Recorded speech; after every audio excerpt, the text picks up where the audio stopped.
knew what it looked like when we were born, but I don't know what it looks like now. So I can imagine it, but it's just not enough. They say, most important, they always say, get through one day at a time. And that's what I do. To know that my baby's out there and I can't touch him, it hurts. I think no matter how many times you hear someone's story, no matter how many times you can relate to somebody else, it's never going to sink in that your kids are not there no more.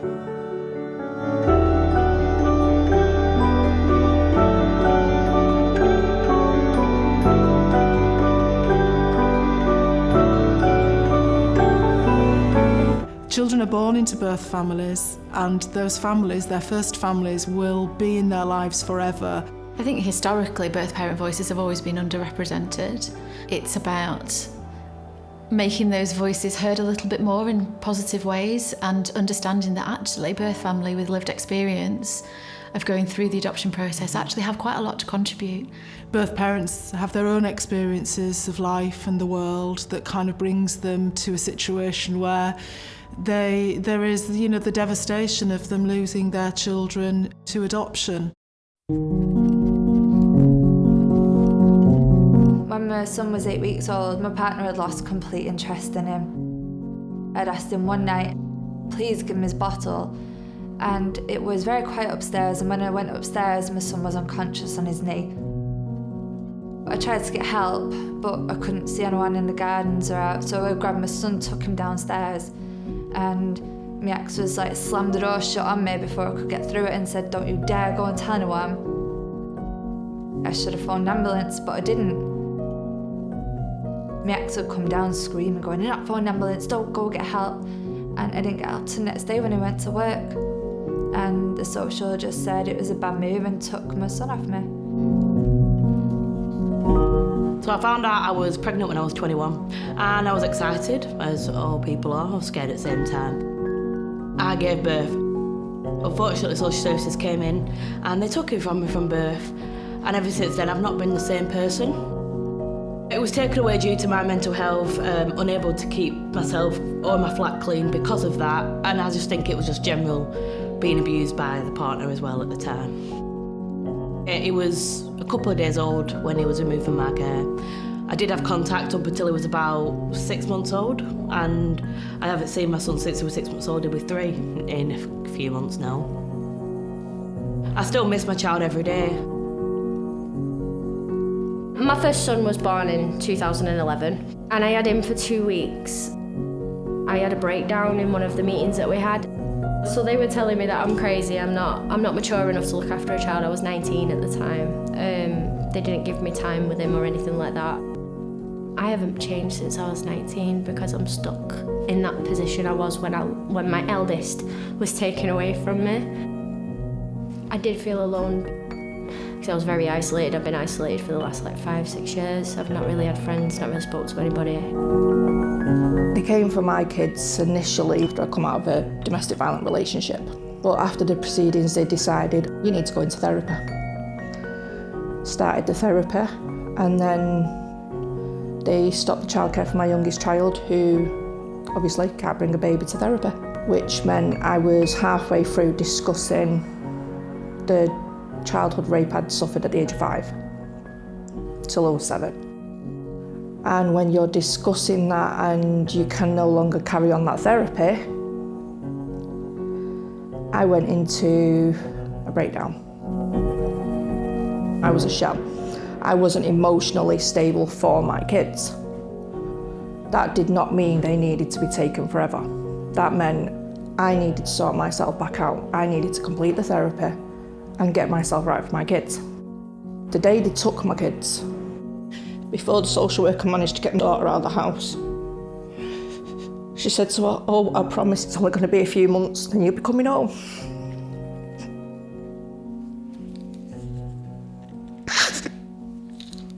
That never happened.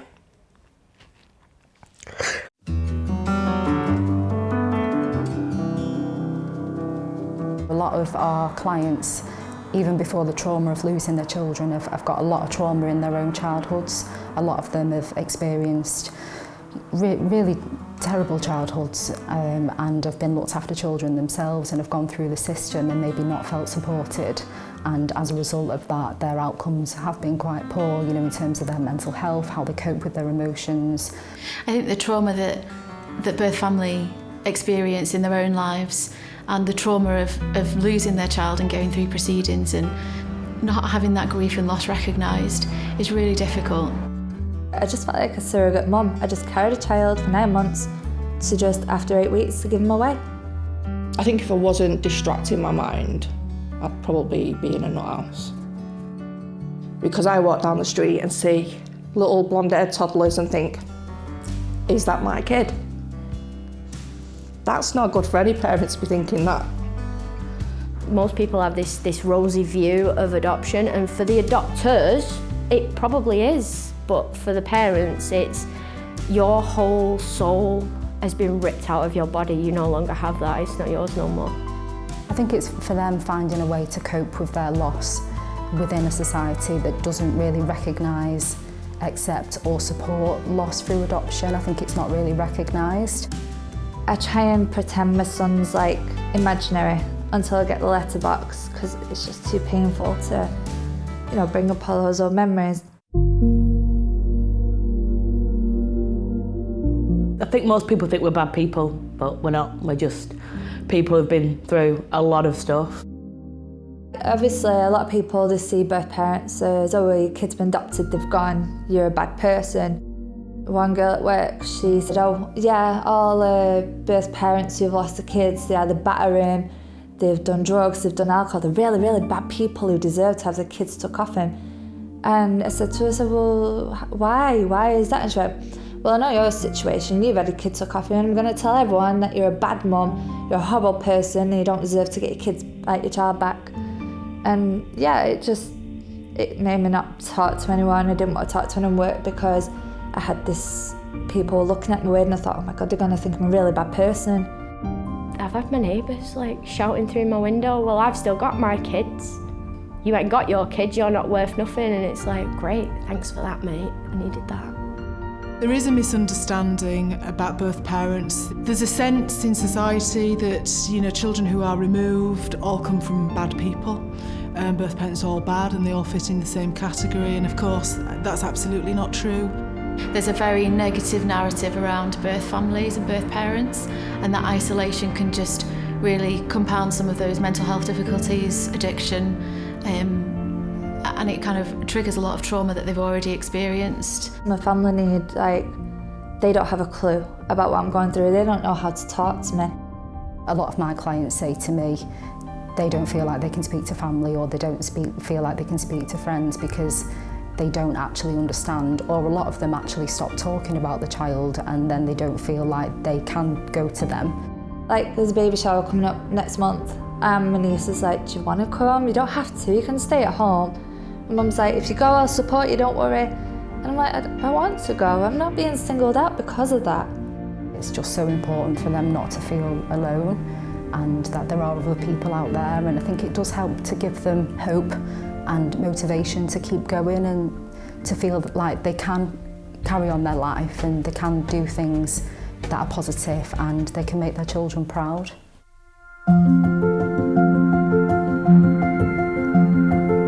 There was a time when I would not have done group work, period. You wouldn't have got me in a room with other people to do group work. But now it helps. It helps to know that other people are going through what you're going through, and to know you're not on your own. Peer group support for birth parents is absolutely crucial for birth parents not to feel that they're on their own. I think peer support just brings an element of people know what you've been through. You get parents walking into a group and just automatically feeling the sense of people get how I'm feeling and people really understand this, and it's a space that's really safe for them to talk openly and honestly about that loss. I remember sitting on train and thinking, oh my God, what they're going to talk about. Are people going to judge me? But, you know, I don't want to meet, I don't like meeting new people, I've got anxiety. To have someone understand and not judge me for what happened in the past was different, very different. I was nervous about talking about him because I don't want to come out like I'm proud or anything like that, because I can't be. I've not touched him since he was 3-4 days old, so how can I be proud of a child I don't know? How can I love a child I don't know? How can I be grieving for a child I don't know? So coming to terms with that and facing people in a group and talking about it is hard, but it's also really nice to meet people that understand, they get it and they're not judging me, you know? Should we move on to some art making? Yeah. So if anybody at any moment needs to just take a step out, you know, the art making I think can really stir up quite a lot of feelings. Today we've had an art therapist come and lead the session. It was an opportunity for birth family to produce an art piece that was meaningful to them. A lot of the pieces were around the loss that the families have experienced, the journey they've been through, and an opportunity to be able to express their grief and their loss in a creative way. I kind of did mine so that this is what I look like on the outside. So I'm more colourful on one part, then I'm trying to mask into society, and on the inside it's more chaotic and crazy, because that's how I feel on the inside every time I think about them. So to come to the session, meet these people, and I've actually found myself smiling a lot today because I don't smile very often. I just want to know what my son looks like. Yeah. I want to see him grow up. Yeah. I'm just imagining it's not good enough, is it? I rang PAC-UK and then Lauren, the support worker, got in touch with me, and then I found out about the groups and I came to the first one. I loved it, so I kept coming back. I thought I'd hide it away forever, and the only people that knew that story was me. I didn't think I'd be able to tell my story, and now I can, so without being judged as well. My solicitor told me about PAC, so I've joined them, met other people in my situation. It's helped massively. My confidence has gone back up. I've learnt to move on while still remembering my son. I made like a little poster to put on my bedroom door with his name on, his date of birth, and stuff we enjoy doing.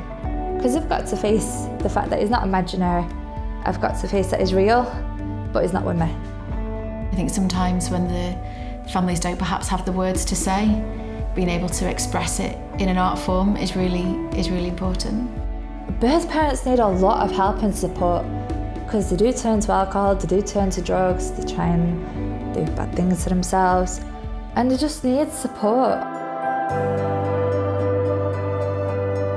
It is only in hearing birth parents' voices that we will really make some changes to adoption. It's about recognising that's a really different voice, but it's a really different voice that needs to influence all the other aspects of the decision-making around adoption. I think a lot of what my clients say to me is, I know my child's been adopted now, but I wish it would have been done in a different way. So I think it's about listening to their voices and seeing how we can implement that into future practice, because adoption is a lifelong and a life-changing event. For that person who's adopting the child, it's nothing but happiness and love and this overwhelming, oh my God, I finally got this child, where the birth parents kind of left behind that wall and they're crumbling and they're not being looked at or seen in any capacity. Because I think with support I'd have been a good mum, I genuinely do. So I think we need more support around our mental health and around what we're doing wrong rather than being told that we are wrong. I genuinely feel there are a number of birth parents that come to the attention of social care where if we had the right resources, we wouldn't be making adoption orders, we would be looking at the rehabilitation or the support of those birth families to stay together. They give adoptive parents this training that's so vital for them to be adopters. Well, why can't they give that to us? Because they're just training them to become parents, aren't they? So for me, a letterbox is very, very important, because if I didn't have that, I'd know nothing about the baby. I would like more. I don't think once a year is enough. Another thing I'd like them to do is give me some pictures, because I don't know what my child looks like.